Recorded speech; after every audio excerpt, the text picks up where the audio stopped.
Welcome, everybody. Thanks for joining us tonight. Um, so tonight, as usual, we do have a jam-packed event. For anyone who is watching on YouTube, just a reminder that the later segment of tonight, which is the Defense Innovation Talk, will actually not be streamed to YouTube. Um, you would be able to view it over Discord, and there will be a link that is posted if you're not part of the ISSessions Discord channel to actually join in the channel if you want to view that segment of tonight's presentations. Um, so with regards to tonight's talk, we do have Brampton Innovation District, who will be actually giving a talk on entrepreneurship in the cybersecurity world. So the Brampton Innovation District typically hosts the monthly Tech Talk, and this month's Brampton Tech Talk is a cross collaboration with ISSessions, and it's focused on cybersecurity entrepreneurship in Brampton. And with regards to that talk specifically, you'll hear from speakers from the Rogers Cybersecurity Catalyst and the Brampton Innovation District themselves.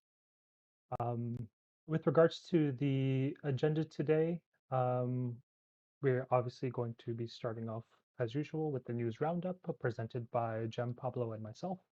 Then around 7:30, we're going to be uh, as, transitioning over to the cybersecurity entrepreneurship in Brampton talk. We'll take a little bit of a break, and after that, around 8 o'clock, 8:10, we will start with the defense evasion. So, as I said, thanks for everybody for joining tonight, and I hope you enjoy the rest of your evening. And without further ado, let's start off with the news. Take it away, Jem. Thanks a lot, Nash. Excited for tonight. A lot of good stuff happening. Cool. So first story of tonight as just see how I make sure I have the right story up. Yeah, okay, so cool. During a hacking campaign that spanned from March 2020 to August of this year, hackers were able to compromise 20 or so websites with the goal of hacking their visitors. One of these websites that was compromised was popular UK-based news site called Middle East Eye.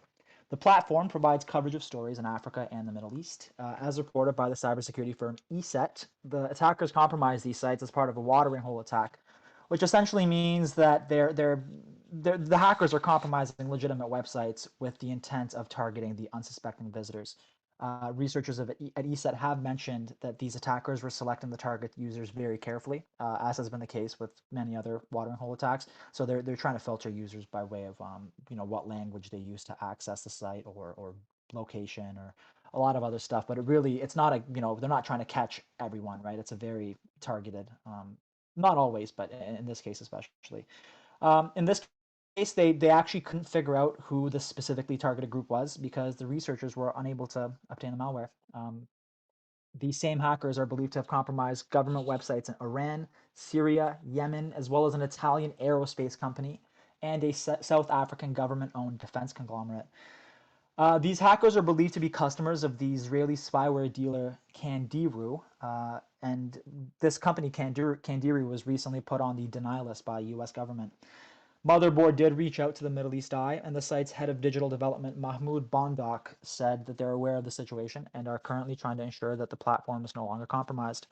Matthew Fow, who's a researcher at ESET, and his colleagues have found that there were multiple domains for the CT servers that the malware connected to, and two of those domains, which were webfx.cc and engagebay.cc, were connected to a server previously identified by Citizen Lab, who's Toronto's own world-renowned cybersecurity research facility. They identified these two servers or these two domains as connecting to server which was previously belonging to Candiru. Wild stuff. In 2016, Middle East Eye was targeted again by government hackers using NSO Group spyware when one of their former reporters, Rory Donaghy, was the target. So definitely busy last few years for this company. Wow, it's okay. So that So I saw your watering hole thing I fly, was and I gonna freaked say out because what are the chances? What are the it's like chances? another related watering hole attack here. So Pi, For those who may not know what it is, Pi is used to download code libraries. And pretty much this site was hosting 11 malicious packages that were downloaded over 41,000 times. Pretty much, JFrog, which is a security firm that monitors Pi and other repository for malware, the packages were notable for the lengths its developers took to camouflage their maliciousness. This includes mechanisms such as reverse shell to proxy communication.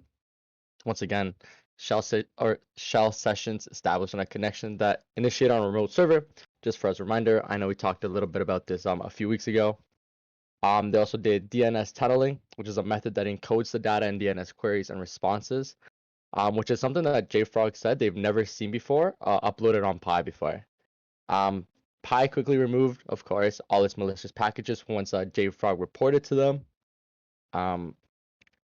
Pretty much, Pi and JFrog have been open source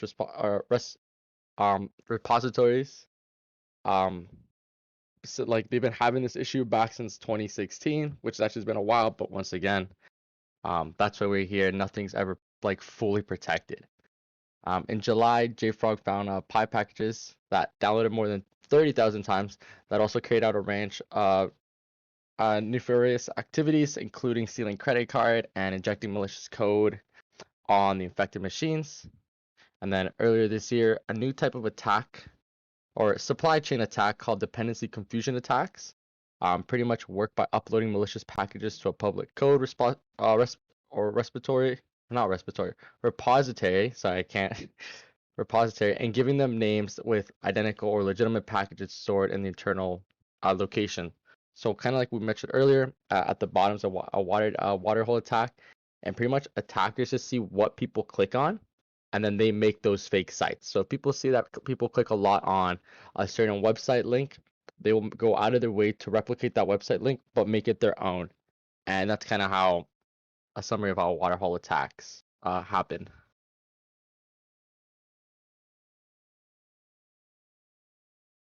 Cool. So the next article actually is quite interesting.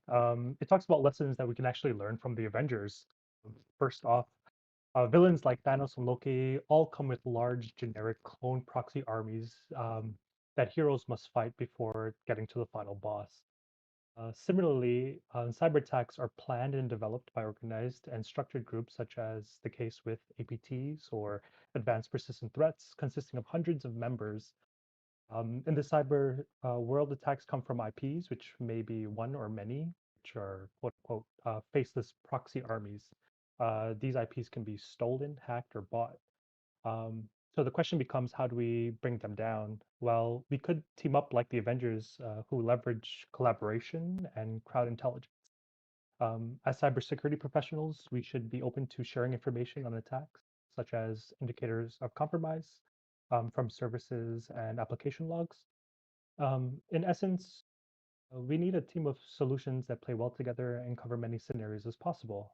This can be used to improve detection and action, especially when implementing intrusion detection and prevention or IDP and IDPS systems.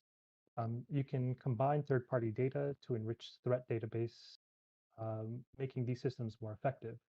One of the main difficulty with this is really the interfacing of the tool, making sure that the data flow is efficiently sent between all the components. The article goes on to talk about CrowdSec, which is a collaborative IDPS and IDS that uses crowdsource intelligence to block attacks.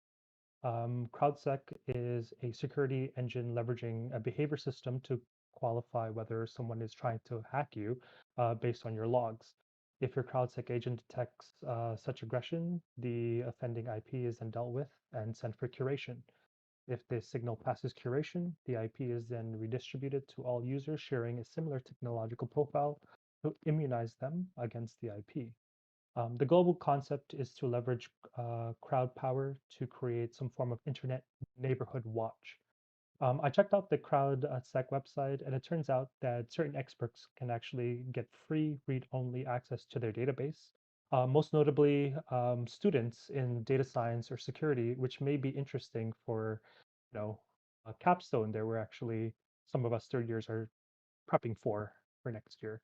So if you are interested, you can actually contact them for more information. And what I can actually do is just send the actual URL for the CrowdSec in case anybody's interested in checking them out.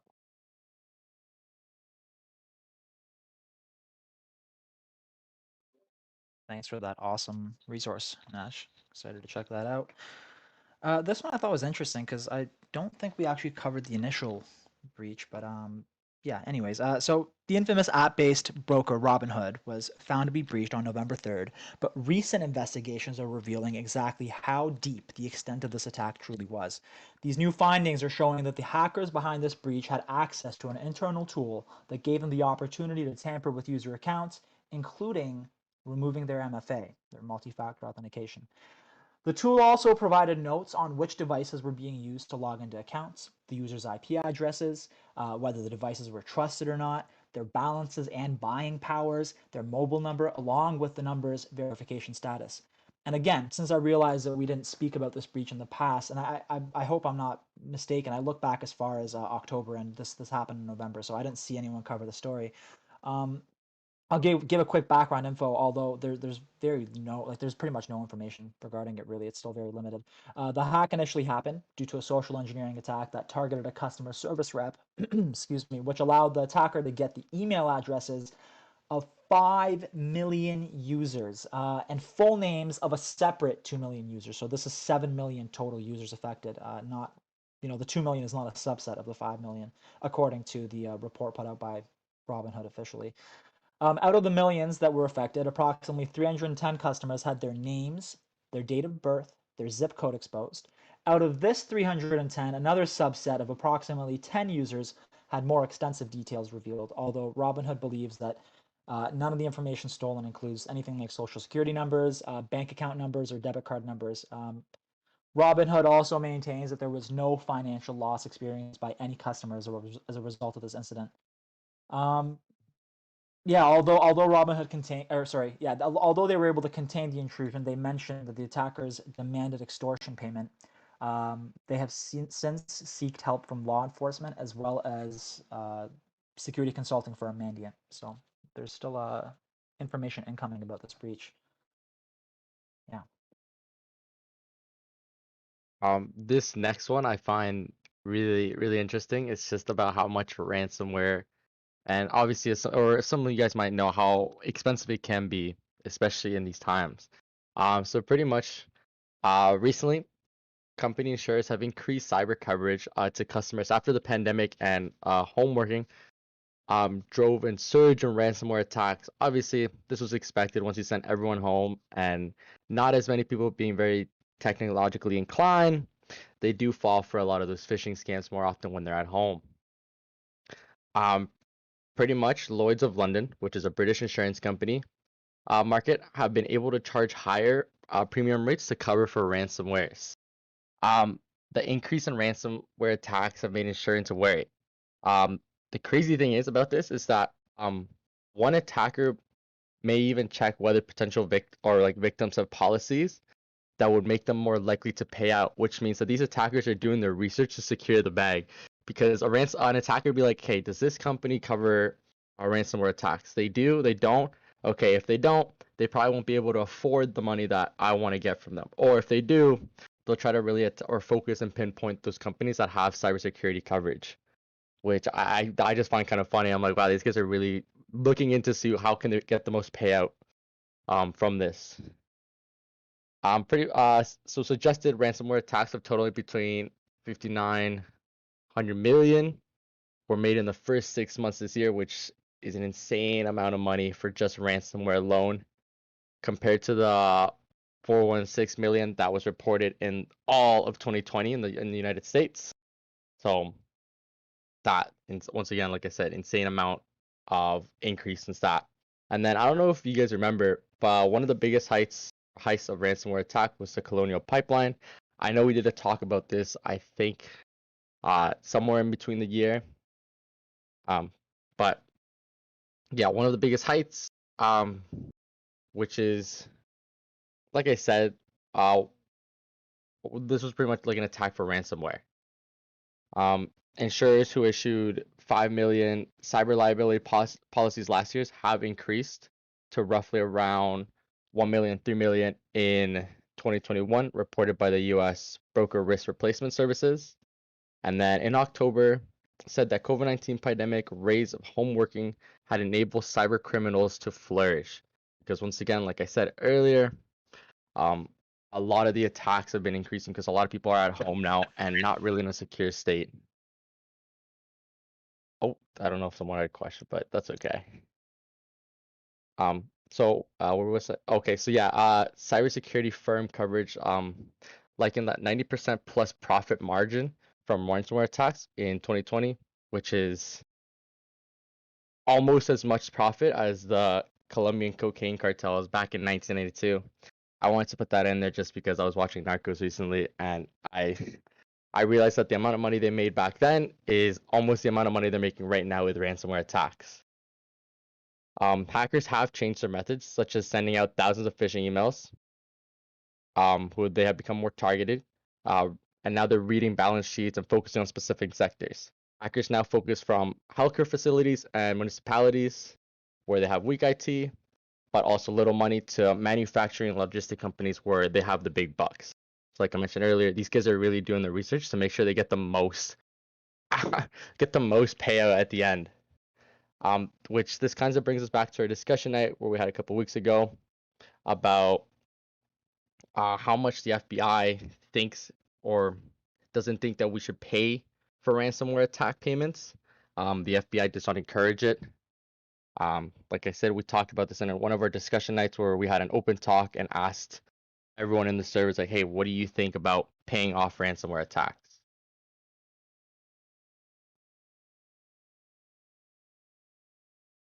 Very interesting. I think one of my articles actually touches upon on legislation with regards to that.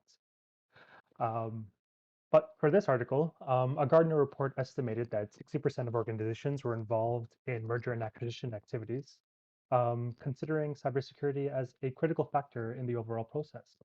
In addition, 73% of businesses surveyed said that technology acquisition was the top priority for their merger and acquisition activity. 62% of them agreed that there was a significant cybersecurity risk by acquiring new companies. So what risks are associated with mergers and acquisitions for the acquiring business? There are several, but they're not limited to the following. First one is increased regulatory scrutiny, where regulators scrutinize business deals to help protect growing emphasis on data sovereignty and data privacy. Uh, these regulators often impose fines for noncompliance. Next is inherited cybersecurity risk. This is somewhat obvious in that businesses inherited the cybersecurity challenges and issues of the businesses that they actually acquire. Um, Next is the compromised accounts and passwords. It's important to secure acquired accounts and directory services immediately and implement breach password protection as a priority. Another risk associated with acquisitions are lost or damaged customer confidence. Any misstep, including handling cybersecurity during an acquisition or merger, can lead to customer mistrust and loss of business. Data breaches in the acquired environment is basically knowledge of data breach event can stall or block a potential merger or acquisition. Unfortunately, data breach event can also go undisclosed to prevent any issues with the acquisition itself. The article publishes a cybersecurity and compliance checklist for mergers and acquisitions. At the essence of the checklist is formation of a merger and acquisition cybersecurity team, which is responsible for formalizing the reporting structure for addressing the cybersecurity risks discovered with the merger activity. Also included in the list are items such as reviewing the target business security posture, which includes items such as conducting a cybersecurity risk assessment of the acquired business, reviewing their security policies and procedures and audit reports, review any breach reports that have happened recently or in the past, and audit accounts and account access permissions across the organization itself. Also included in the checklist includes items such as inventorying all physical, digital, and digital assets of the target organization. Businesses must understand the complete inventory of all physical, digital, and data assets. Um, Also included is revisiting the risk assessment, not just the acquired business, but the implication of actually acquiring that business on your business itself. Um, and also, lastly, engaging a third-party security company. So for businesses who don't necessarily have the equipment, times engaging third-party organizations to help with this process is valuable um, in order to help with security discovery, remediation, the combination of security resources, and many other tasks.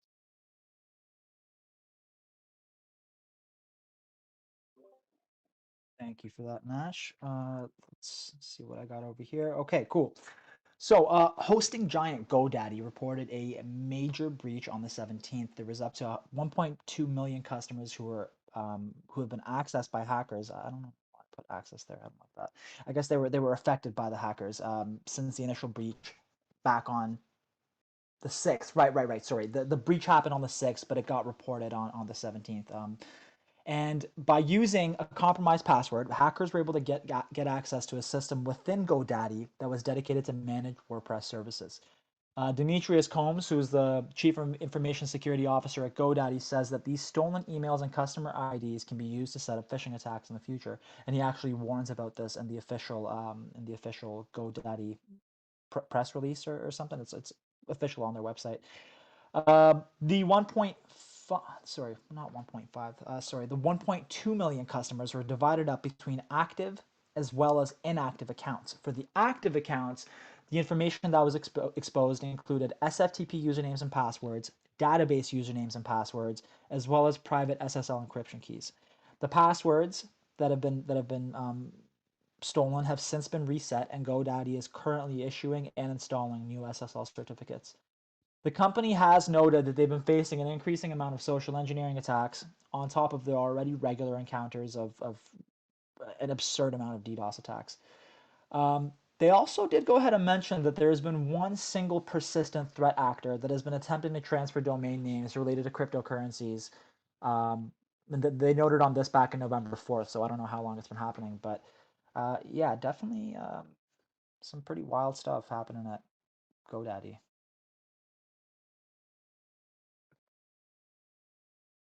So this next one's actually one that I saw from TikTok. That one of my friends, I was like, "Hey, you're in cybersecurity. Check this out." So obviously I had to do my research, and here we are. So pretty much, I don't know if you've heard, but recently, a kid from Richmond, was arrested allegedly for stealing $36.5 million worth of cryptocurrency from U.S. clients. Um, that's 46 million Canadian. This being one of the biggest crypto theft reported from one person, according to the police of Hamilton, near Toronto. Um, the victims that were targeted through a cell phone scam known as SIM swapping, which a scammer hijacks a wireless customer's phone, wireless customer's phone number to intercept a two-factor authentication request and gain access to the victim's account. Now there's still very little on this because this was a recent article that I'm still actually really interested in trying to keep up with. Um, Pretty much this was a joint investigation between the FBI and the U.S. Secret Service Electronics Crime Task Force, which I find kind of crazy how a teenager has managed to get into so much trouble with the American, where to the point where the American law force got involved with a Canadian kid. But pretty much from the video that I saw online, there was like swap cars and like a bunch of cop cars around this kid's house, and he was being walked out handcuffed, which is kind of crazy to me. Kind of crazy to think about how one person figured this out. Um, this attack or not attack, this investigation was actually made back in March of 2020, not 2021. So it has been going on for almost 2 years actually, right? Yeah, I guess next year will be 2 years, but it recently became public. Um, Pretty much the seized cryptocurrency currently valued at more than $7 million, which if you're keeping up with the cryptocurrency, that is quite a lot. Some of the stolen crypto was here's what I thought was funny. Some of the stolen crypto was used to purchase a rare online gaming username. which eventually led investigators to uncover the identity of the account holder. The team was charged with theft over 5,000 and possession of property or proceeds of property obtained by crime. So I do want to keep in touch with this article as soon as I release more information on this kid.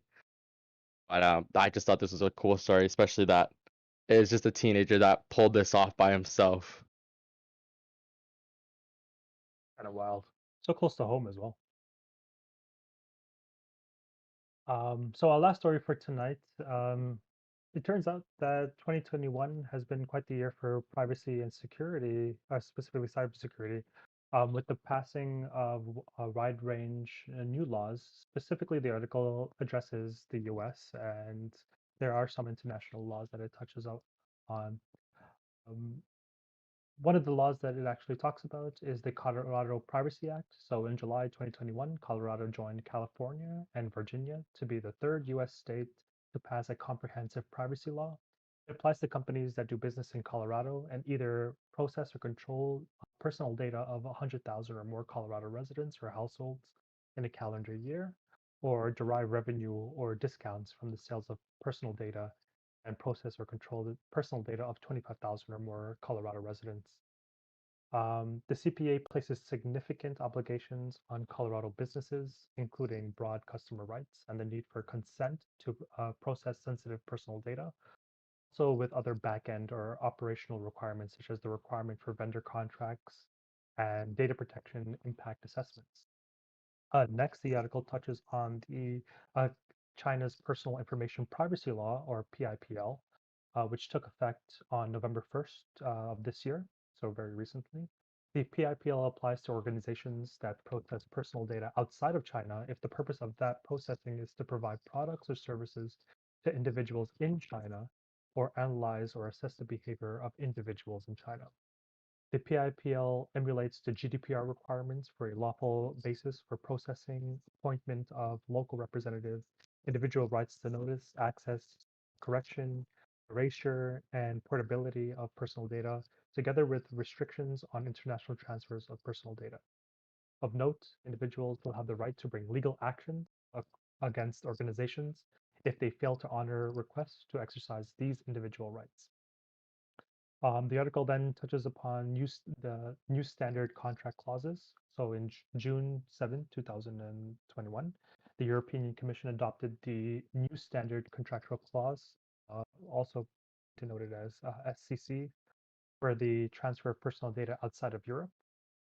They include a requirement to undertake an analysis of the impact of any transfer covered by the clause. So the requirement is generally addressed in a document called the TIA, or Transfer Impact Assessment, which requires a review of the regulatory landscape of the importing country, particularly with respect to the abilities of government agencies to access personal data and any legal redress that individuals may have.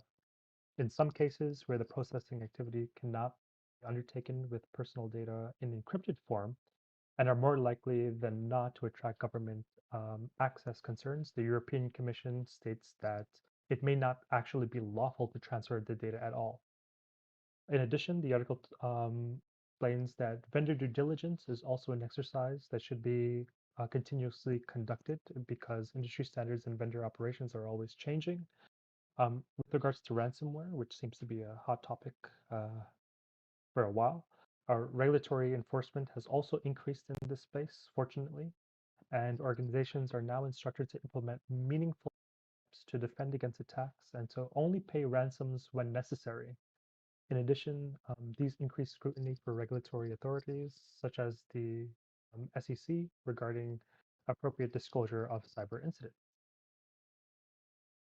So that actually concludes our news segment. Next up, we have the Cybersecurity Entrepreneurship in Brampton talk. Is actually three components. There are three presenters. First is Aaron, who represents the Brampton Libraries. Then there's Anis, representing the Brampton Innovation District, and Sumit, which represents the Cyber Exchange. So Aaron, I believe if you want to start I'm up. streaming. Awesome. Okay. While I'm getting my screen to share, uh, kudos on that excellent roundup of news stories. There's definitely lots going on in the cybersecurity world right now. Definitely. All right. So, hi, everyone. My name is Erin Walker. I am the Makerspace and Digital Literacy Librarian at Brampton Library. First off, I want to thank the ISSessions for hosting us this evening here in your space, and hello to everyone who may be watching us on YouTube Live. I'm going to give a really brief introduction to Brampton Tech Talks and a little bit about Brampton Library before I hand the virtual mic over to Inez. Brampton Tech Talks is a long-standing series that Brampton Library hosts in partnership with the City of Brampton 4 or 5 times a year generally. Now, these are normally hosted on site in person at our Chinguacousy branch, which is inside the Brampton Civic Center, which is that big building across the street from the Bramalea City Center. But of course, this past year and a half, almost 2 years, due to COVID, we have been running this series virtually, usually over Zoom. And if you're interested in some of our previous topics, you can find those recordings on the Brampton Library YouTube channel. Erin, just one moment. If you can actually, it seems like the stream is actually loading. So if you can stop sharing and then reshare, Stop and maybe reshare? yeah, maybe it will load again. Sure, I can do that.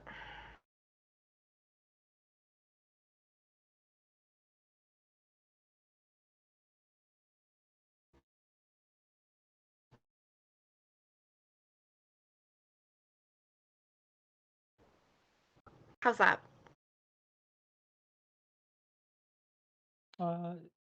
Still seems to be loading, but we're here with you listening. All right, that's okay. There's not much on my slides, to be honest, so they're just some graphics.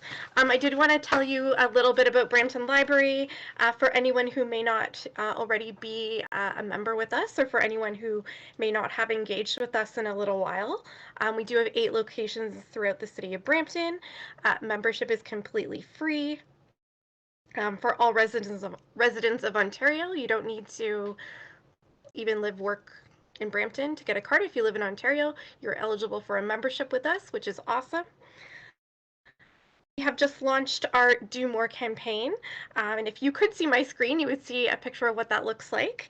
You may see it throughout the city recently, on bus shelters, on the back of Brampton transit buses, up on the screen at Garden Square, and various other places. But I do invite you to go to our website at bramptonlibrary.ca, click on the graphic pictured, and find a tailored list of cool stuff you can do with your Brampton Library card. I did want to highlight one resource in particular, which we have recently added, which is O'Reilly. O'Reilly is a digital library and learning platform from O'Reilly Media. If you're active in the tech space, you've probably recognized the name O'Reilly. And this platform includes thousands of book titles, videos, learning paths, case studies, tutorials, audiobooks, exam prep tools, and more. It's really great if you're working on any certifications, for instance, or just starting to build a career in tech and want to read up on the latest, hottest topics right now. Again, that's free with your library card, available through bramptonlibrary.ca. Very quickly wanted to mention our library facilities master plan. We are currently seeking feedback from the community on that draft plan. So whether you are a regular or an occasional library user, if you access our digital collections, or if you follow us on social media, or even if you haven't had the chance to engage with us recently, we do want to hear from you. And there are a couple of ways you can provide feedback. There is an online survey linked on our site, or you can simply email us your thoughts at fmp@bramlib.on.ca. And lastly, wanted to give a quick plug for our Brampton Coffee and Code meetup that we host every other Saturday. Like Tech Talks, it is normally in person at our Springdale branch, but has been meeting virtually on Discord for the past year and a half. And our next meetup will be December 4th, starting at 11 on our Discord channel. You can find the link or the invite at bramptoncoffeeandco.space. And we invite you to come hang out with us there. All right, and with that said, that's all for me. I'm gonna hand the mic over to Inez, who's gonna share a little bit about all the awesome things happening in the Brampton Innovation District. Thanks, Aaron. Appreciate it. Everybody, thanks for sharing the space with us.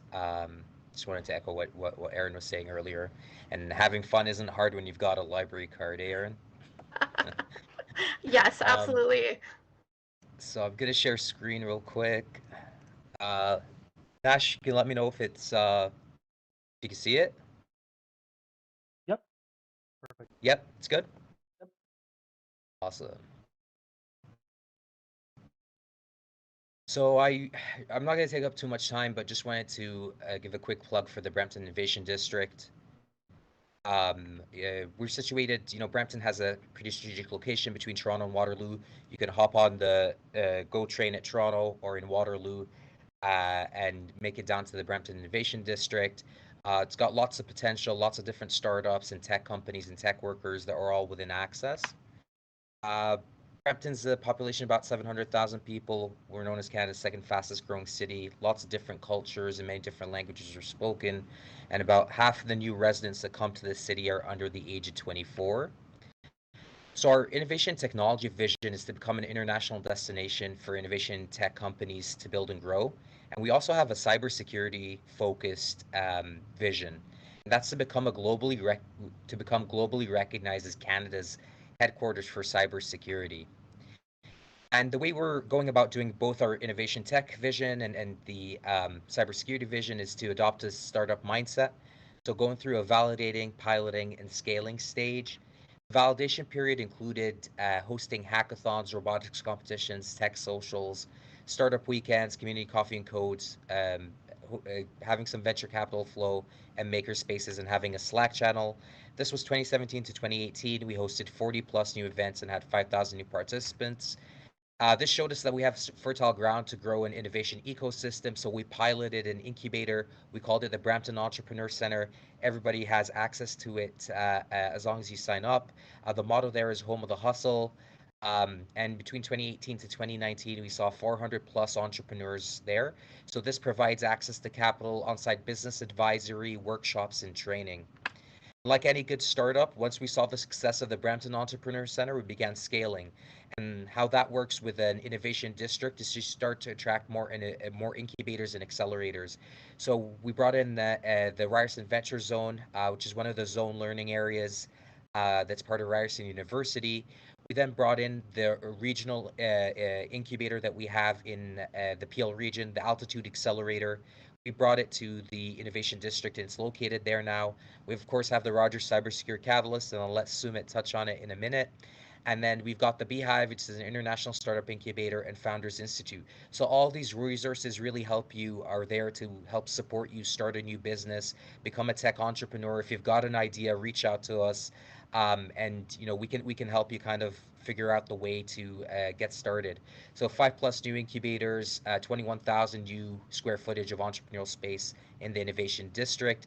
This is what the breakdown looks like in terms of early stage, later stage, and support systems. We're Sheridan proud as well.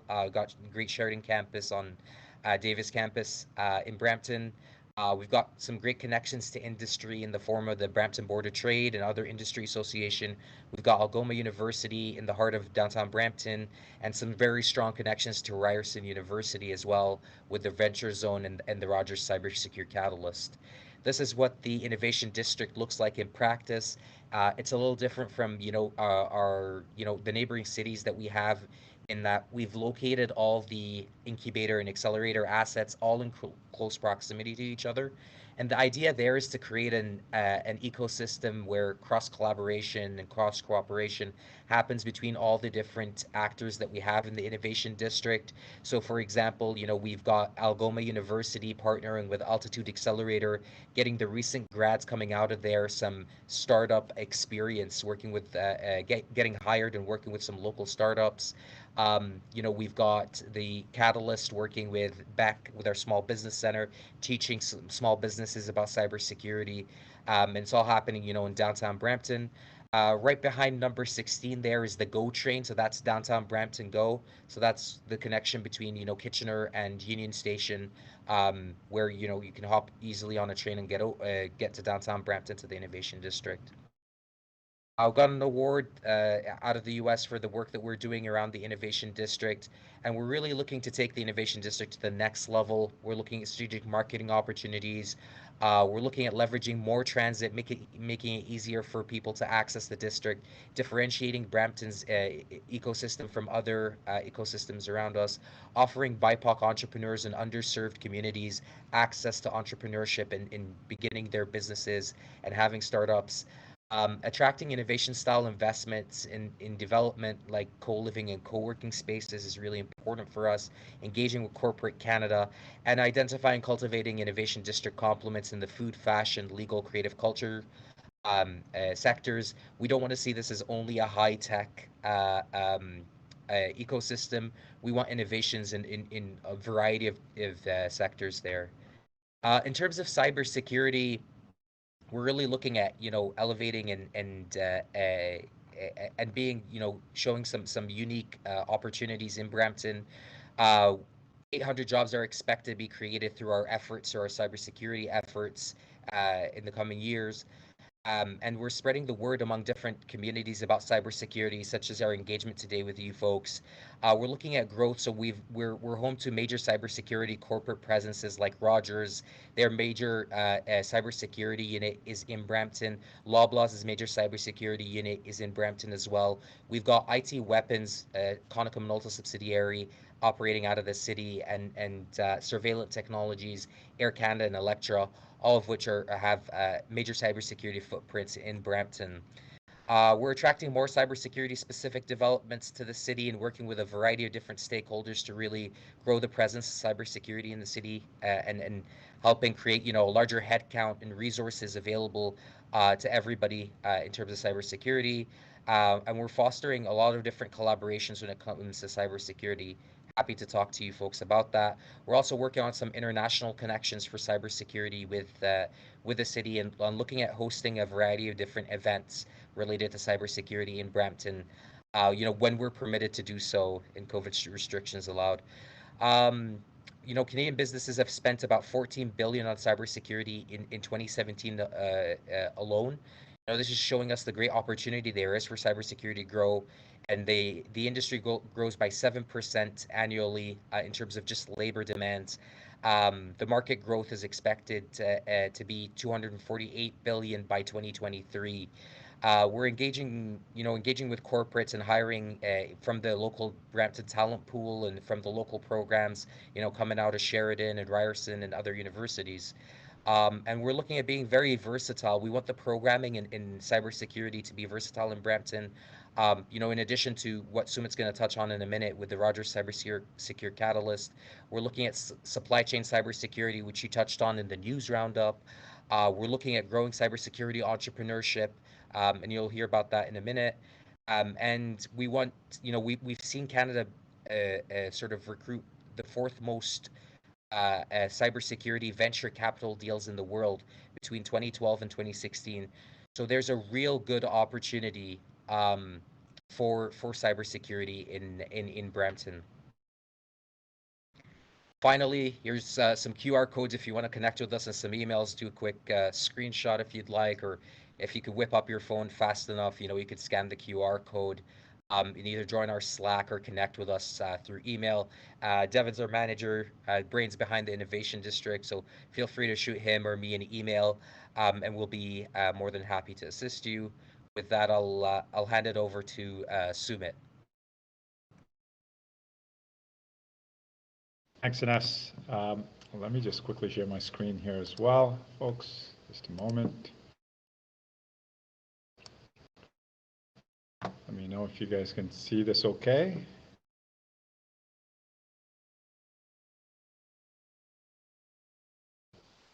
Does that seem to be working okay? Yeah, now it's good. Excellent. All right. There we go. Let me just put this in presentation mode. That might just be a little easier. Excellent. Thanks, folks. Thanks so much for having us here. Sorry, yeah. if you can turn off the. We're seeing the side panel of the presentation. Let me. Can you see that okay? Are you still seeing the side panel? Yeah. Is that better? Perfect. Excellent. Awesome. Thanks again for having me. Somebody earlier in the chat had said, hey, Sumit, did you bring pizza? And, you know, I'm in Brampton, so I brought samosas instead, just so you know. It's a pleasure to be here. My hope for today is really to give you a quick sort of overview of the Cybersecurity Catalyst and tell you a little bit specifically about the Cyber Accelerator, which is really about promoting entrepreneurship in cybersecurity. So to give you a quick overview of the Cybersecurity Catalyst itself, we were founded about 3 years ago under the Ryerson University umbrella, and we act as one of the 5 national centers for cybersecurity in Canada. And why this is relevant is that I know a lot of times there's questions around, are the academic, private, and public sectors talking to each other? And we think of ourselves as an organization that is based purely on that type of collaboration. We're very grateful, of course, to the City of Brampton for supporting us. And in addition to them, we're supported through the FedDev program in the Government of Canada, Rogers, and RBC, which were the 4 founding partners for the Cybersecurity Catalyst. Our hope as an organization is really to start thinking about cybersecurity as not just a challenge, but also an opportunity. And that is a big shift that I think we're finally starting to see in this ecosystem. People are starting to realize that this is not just about protecting yourself, but there's a tremendous amount of opportunity that is being driven through some tremendous amount of innovation that's taking place, entrepreneurship opportunities that are happening. There's a ton of research that's taking place. And at the same time, we're trying to take a holistic approach to building the ecosystem, which means we've got to connect the dots between all of the work that the industry is doing and then link it back to public policy, to education, talent development, as well as entrepreneurship development, which we'll talk about today. Our hope at the end of the day is really to empower Canadians of all types, citizens, industry, entrepreneurs, public sector, and really feeling that they have the foundation to build cyber resilience as a nation. I'll tell you a little bit about the programs we run. We operate in 5 key areas, and I'll give you a quick snapshot of them. One of them is our accelerated cybersecurity training program. It's a one-of-a-kind program in Canada in that it is delivered in collaboration with one of the leading organizations globally in cybersecurity education, the SANS Institute. Many of you might be familiar with them already. We are SANS Institute's exclusive partner in Canada. And along with them, we created this program, the ACTP program, which has delivered training absolutely free of charge with support from our funding partners to about 120 students per cohort, and we run 3 cohorts a year. Up till now, we've graduated about 231 graduates. We're just in the process of graduating our final class there. Our goal is to graduate 600 students by 2023. And the big success component to that is that 93% of our employed graduates get a job within 12 months of graduation. And in fact, over 80% of them get their first job within 4 months of graduation. So those numbers sort of speak to themselves. As a part of this program, all students earn 3 GIAC certifications, the GFAC, GSEC, and GCIH, which of course are global certifications. And this program is delivered very strategically to 3 core groups of learners: women in cybersecurity, new Canadians in cybersecurity, and displaced workers or new careers in cybersecurity. And the focus on those three sectors really is around building the diversity that is required in cybersecurity. You know, I'm a big proponent of diversity in cyber. We are trying to solve a global challenge and dealing with global threats with a North American lens, and that's got to change.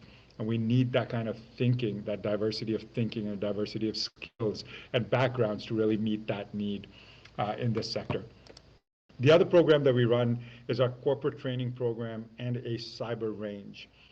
The corporate training program really focuses around both technical and non-technical programming built for organizations of all sizes, including large-scale enterprises, departments of defense, law enforcement agencies, and other small and medium businesses. And that is supported along with our cyber range.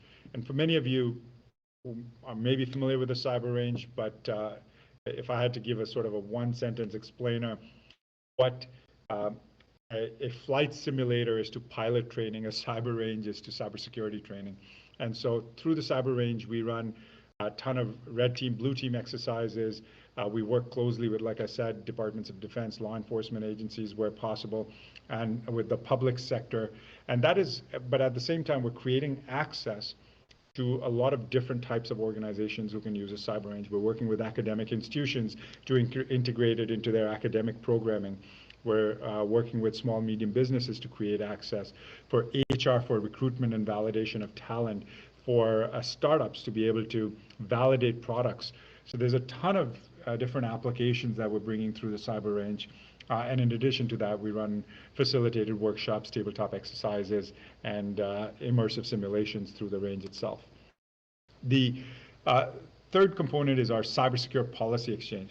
This is one of Canada's first public policy think tank that was established to really table research and policy proposals that act at the cross-section of privacy and security.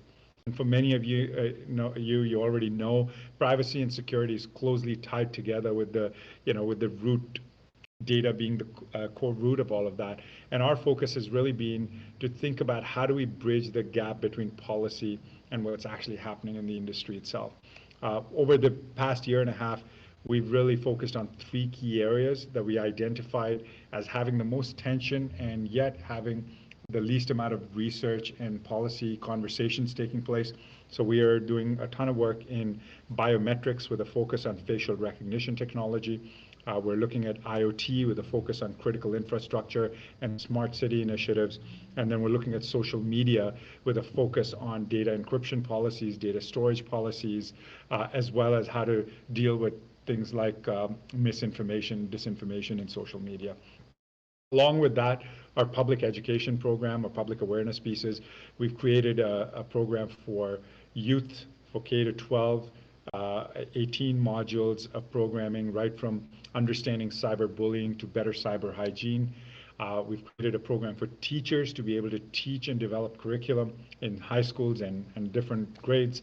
And we've launched a completely free program called Simply Secure, which is focused on bringing cyber awareness and education to small and medium businesses, which I believe is a key area, both as an opportunity. Again, I say that because small, medium businesses form 90% of Canada's economy, and yet they are left unprotected. And there's a lot of conversation happening right now, especially in a time of digital transformation, to think about how to support that sector. And we've taken our stab at it and created a free program where we've developed 10 modules of training to help support business owners learn more about cyber risk and how it translates into business risk. The last piece I'll quickly mention is about the Catalyst Cyber Accelerator. This is where we support entrepreneurship and innovation through the Catalyst Cyber Accelerator. But before I jump into talking to you about what we do at the Accelerator, let me take a quick stab at helping just identify the cybersecurity opportunity landscape. We are talking about entrepreneurship today, and I'm sure most of you around the table here today know cybersecurity is one of the top management technology issues, and it has been for the last 6 years. And that continues to grow. The amount of focus, the amount of money that's being tossed at it is indicative of that. But it's also indicative because we've realized that we are not prepared in the way that we thought we should be, or we are. And that is reflective of some of the recent attacks that you've seen take place in all different sorts of sectors. But of course, when it starts to become about critical infrastructure and public sector, alarm bells go off. As of just a news release I saw today, Trend Micro talked about cybersecurity not being seen as a cost center anymore, but as a business enabler. And that's a major shift in how the industry views this. Up till now, IT, it took a while before IT went from being a cost center to becoming a business enabler. And we saw digital transformation initiatives start to kick off. I'd say over the last 10 years is where the volume of that's happened, but really over the last 20 years. But it took them a while to really start being seen as a business enabler. And now security's hit that point where we're realizing that every single system, every single potential digital transformation initiatives cannot take place without security and privacy being at the foundational levels of some of those decisions that are being made. In Canada, the market for cyber technology is growing exponentially. It's expected to grow. Software is growing at 10.1% in the cyber market, services at about 6%, and hardware about 2.2%. And you will continue to see that grow exponentially. In 2019, the market in Canada for cyber products about $3.65 billion, looking to grow to about $4.25 billion by 2024. So you can just see the amount of money that's being pushed into this. The global cybersecurity market predicted to grow at 9.4%, reaching about $151 billion by 2023. Those are massive numbers. And again, I mentioned this just at the bottom, saying if cybersecurity was an economy, it would be the third largest after US and China. That's sort of the type of momentum that we're seeing in this space. And again, a similar analysis of global cybersecurity market was approximately $124 billion in 2020. So you can start seeing the pace at which we're growing here and why entrepreneurship in this sector makes so much sense. Now, while the opportunities are immense and they're going to continue to grow, there's some challenges, and we need to better understand the state of cyber markets to really understand that. The need for cybersecurity technologies by organizations, by service providers, is going to continue to grow. Now, the key for us, for all of you around the table, students, researchers, entrepreneurs, folks looking to start companies, you really have to think about identifying and investing in cyber technologies that have the widest impact and areas of growth. Sometimes that's hard to determine. And I can just share with you some notes that will talk to you about some key areas of cybersecurity that are growing dramatically. We are, again, starting to see a lot of investment being put into cybersecurity, very similar to how we were dealing with cloud services or SaaS products. And we're seeing that kind of spending happening now in cybersecurity. Again, so my point being, there's a tremendous amount of opportunity in this space. The spending is likely to grow more rapidly in a few key industries. That's where we're seeing a concerted amount of investment going in. And it's no surprise, banking. We know banking sector, the fintech sector, not only do they need cybersecurity as a key component to their growth, but they're also making a lot of investments in the in the innovation side of cybersecurity. And you've probably heard some of those things happening with the open banking discussion, with the digital ID discussion that's taking place. All levels of government are now starting to pay attention to cybersecurity, especially around critical infrastructure. But in general, I think the pandemic sort of showed us how the levels of government are trying to catch up with the infrastructure, just the technology infrastructure as a whole. And as they do that, security is going to be a key component in that space, and we're going to see a lot of money being placed in there. And of course, critical infrastructure across all types. And when I say critical infrastructure, I'm talking about energy, water, healthcare. These are some key areas where investment's happening. And of course, telecommunications is another big place. Now, the state of Canada. Canada interestingly has a nascent cyber tech research capability. I focus specifically on research. we are seeing a tremendous amount of research take place in Canada. There's about 150 researchers across Canada that are pushing out a ton of content and research in this space. But despite that, very few Canadian research is being translated into cybertech patents. And we have to question why that's happening. Clearly, there's a gap that exists right now between research and commercialization. And for those of you who are participating in the research space, really start thinking about at what stage are you thinking about potential entrepreneurship opportunities and how to leverage them, and what are sort of the limitations before you approach entrepreneurship as a potential direction for yourselves. In the last decade, we've seen a ton of incubators and accelerators that have come up. Of course, Anes talked a little bit about the ton of great work that's happening in the Brampton innovation ecosystem, and that's leading to just digital tech and technology companies as a whole. But we have not necessarily up till now seen the same volume take place in cyber tech. And again, so our thoughts keep going back to why is that not happening? How do we support it? Canada has an immense amount of, again, capability in artificial intelligence related cyber tech. We're seeing a ton of work happening in blockchain related cyber tech. In fact, I'll share with you a couple of companies through our incubator and accelerator that have gone through it. And we are seeing a great amount of momentum happening in the quantum computing cyber tech as well.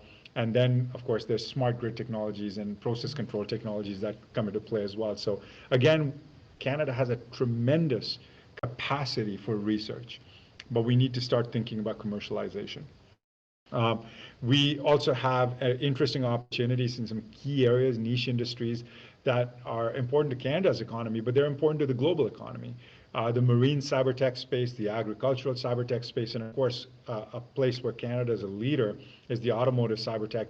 And we're seeing a ton of support coming from organizations like the Automobile Part Manufacturer Association of Canada, the APMA, which is doing some fantastic work in this space. So just sort of on that note, let me switch over to what we are doing to fill this gap and what sort of program we're operating. And for those of you who might be interested, I'm happy to share more information, or you can reach out to me to talk about it. So in May of 2020, we launched the Catalyst Cyber Accelerator. The goal of the Catalyst Cyber Accelerator, which was the first of its kind in Canada, and since then we've seen some other incubators, accelerators start to participate in that, was really to think about how to grow companies. We were seeing a lot of stuff happen at the ideation stage, a lot happening at the early stage, but we needed to start thinking about how do we get these companies to compete at a local, national, and a global level. And the focus there was around providing growth strategies and mentorship in a way that allowed them to scale up exponentially and rapidly. And so our program is really supported by three key groups. We've got a corporate in residence program, an entrepreneur in residence program, and an investors in residence program. Now our corporate in residence, sorry, I'm jumping ahead here, but our corporate in residence are companies like Microsoft, Amazon Web Services, Palo Alto Networks, Two Keys, Interact, General Dynamics Systems, Siemens Canada, Sun Life Insurance, Rogers, RBC. And these are, as you know, some of the biggest companies in Canada that bring their leaders, their cybersecurity leaders across all different groups to help mentor and support these companies. This could be information about procurement or how to work, what are some of the trends in enterprise-grade cyber technologies, or to talk about sales and pipeline development, or they may need help with specifically understanding how to become part of vendor networks. So the idea with getting corporates to support them was that, one, they get access to some leading thinking and subject matter experts in this space. We create opportunities for these corporates to get access to some emerging tech, so they become one of the first companies to get access to that. And really, this is an ecosystem that's realizing that innovation within enterprises often depends on innovation happening outside enterprises. And so it was a great mix to bring them together. What do we look for? Sorry, I'll quickly also mention our Entrepreneur in Residence program, which is really focused on subject matter experts from the entrepreneurial side, and I'll highlight some profiles for you. So what do we look for in a cybersecurity scale-up? What kind of companies graduate through our program? We look at a minimum of 2 co-founders or a management team that has experience and has established themselves in this space. Companies at an earlier stage of their journey, we try to support them with go-to-market strategies, thinking about how to build out their value proposition, but we support them with things like IP development, product development road mapping, priority mapping, strategic marketing initiatives, how to build a sales pipeline funnel, how do you look at technical architecture, or how do you actually start thinking about security by design within your framework, and then of course becoming capital ready. And becoming capital ready is a whole different piece to itself, because organizations, sometimes startups, are so strapped for cash, they don't stop to think, what am I looking to raise money for? When am I capital ready? And how do I present myself appropriately? And so we give them a ton of support on that side. We typically look for companies that have a minimum ARR in this space as well. In the accelerator, typically we look at approximately about 10 to 20K monthly recurring revenue. And then we look at scale-up companies that are looking to exceed that, go past that 1 million ARR point. And that can only happen once they've had an opportunity to expand their network, start tapping into different investment vehicles that are available to them, and start getting a better understanding of how to position themselves by learning of the trends, the market gaps, and strategies for them to tap into spaces they may not have thought of. Now, I'll just take a second on that point. Is cybersecurity to me is not a vertical. Cybersecurity is an industry, but it's not a vertical. And what I mean by that is, often companies will say, hey, how do I qualify for this? Well, you can be a fintech company, you can be a blockchain company, you can be an IoT provider, you can be a smart city initiative, you can be a privacy and compliance organization, you can be an education organization. All of them have security as a key component of their business. And our hope is to create space for those companies to recognize that actually their application areas are what allow them to enter into the cybersecurity realm. So our companies are actually quite well spread across all of those areas. 5 companies selected every cohort. We run 3 cohorts a year. Our cohorts are approximately about 14 weeks in length. Since the pandemic, our programming has been all fully virtual. You'll see some older dates here, so I apologize for that. I admit I copied some slides over. And then we start, this program is actually very customized in that we curate programming based on the needs of each cohort. And the needs of each cohort change quite rapidly.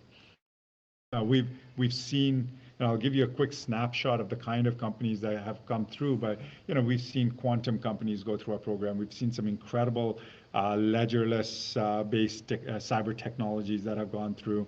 We're looking at some incredible digital identity and access management organizations that have gone through. And as those organizations go through our program, we realize their needs across some of these key areas that I've identified: product, sales, marketing, going to market, leadership, government relations, are all areas that, depending on the needs of a cohort, we try and piece together a program. So it's actually a boutique curated program that is built around the needs of each cohort that comes through our program. Just to give you an idea again of the size, we have graduated about 15 companies already. We've got over 15 entrepreneurs in residence, 11 core corporates in residence. We take about 5 to 8 companies per cohort, and we go through a series of one-on-one mentorship and group workshops to help assist them. Really, our mentors act as business consultants to help support this, because if I've seen one thing, having been part of the entrepreneurship ecosystem for now almost over 15 years, is there's a lot of blind spots for entrepreneurs. Well, it doesn't matter what stage you're at. There are going to be blind spots because you're working with a very specific focus on how to grow your company. And so what our mentors do is actually help you identify those blind spots and really think about how to tackle them. We see that often technologists who turn into entrepreneurs require a ton of help on the entrepreneurship side, And a lot of entrepreneurs that are becoming co-founders with technologists need to better understand the tech components. And so really the idea is to piece that together in a meaningful way, and so that they can provide actionable insights to all of our founders. Give you a quick glimpse of the type of companies that have gone through our cohort already. Our first cohort, which we've seen tremendous amount of success from, Beauceron Security out of New Brunswick, Flare Systems and Cybernetic out of Quebec and Ottawa. We've got Penfield, Titanfile. Why I share this is just we take on a national cohort. We've seen companies from across Canada participate in this.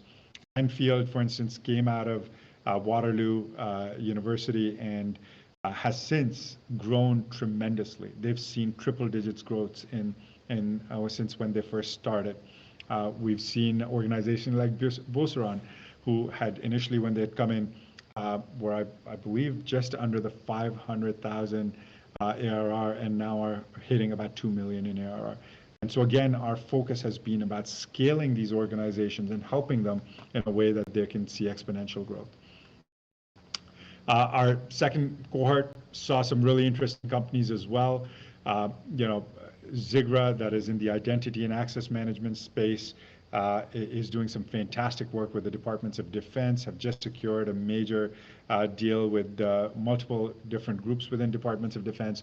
We saw TotaQ, which was really built around a platform that, the best way I can think of explaining it is it was really looking at how to containerize and assetize different components in the World Wide Web. So they were actually redefining how the World Wide Web operated and what the value framework looked like within the World Wide Web. TroJI dealing with things like how to protect algorithms. And as we take on more AI and machine learning initiatives, what are we doing to actually protect them at an algorithmic level? So some really interesting work. Bitnobi is looking at building privacy frameworks and black boxes for different groups, and they're doing a ton of work in the healthcare system. And then SIDA focusing on small, medium business. And again, this is our current cohort right now. Quantum Bridge Technology is doing some of the leaders in quantum technology, both in terms of quantum repeater technology as well as cryptography. We've got SideDrawer in the file management and sharing system. King's Distributed, one of the most unique companies in the distributed computing framework, who have actually built a product that is a web-based, browser-based distributed network. And then Okani is doing some incredible work in the space of digital tokenization and solving the problems in the microtransaction space, and Data Sentinel, one of the leaders globally in the privacy and compliance space. So again, a ton of great work coming out of these companies. This is to give you a quick snapshot of our corporate and residence partners, some major names, as you can see. Now, for those of you who may be thinking about entering the entrepreneurship ecosystem, I'll just sort of leave you with this thought. One, there's a tremendous amount of space for new entrants to come in, and there's a lot of support. The amount of money that's being funneled into this space from venture groups and otherwise is huge. But and what we are doing to further enhance the ecosystem is starting to now look at bringing in a slightly earlier stage company, again, to bridge that gap between research and commercialization. So for those of you who are looking at potential opportunities, starting your own business, thinking about what part of this ecosystem to tap into, please feel free to reach out to me, and I'd be more than happy to share any information with you. So I'll take a pause on that. If anybody has questions, please let me know. But hopefully that was informative for all of you. Awesome. Thank you, Aaron and Sumit. Great presentation. If anybody has questions, I think there is maybe room for maybe one question. If anybody has anything. Otherwise, feel free to post in streaming questions, Aaron, Ennis, and Sumit, any sort of resources that you'd like to share with the community. That's sort of where they would go to find out more about your specific talk.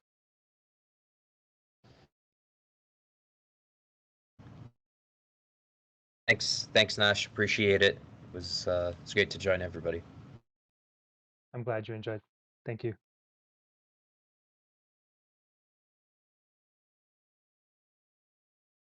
Alrighty. Let's take a 5-minute break. So we'll reconvene at 2:25. So yeah, what I'll do is in the meantime, what we'll actually post is the CCR. Thank you, Jill. The CCR record sheets. Also, what we're going to post is a survey for our next event meetup. What we're thinking of doing is hosting a network night, and we want to know what your thoughts are with regards to how that night should function, and if there's any sort of panel discussion talks that you would actually like to see from us. So please take a moment to fill the survey out, especially if you would like to be a panelist.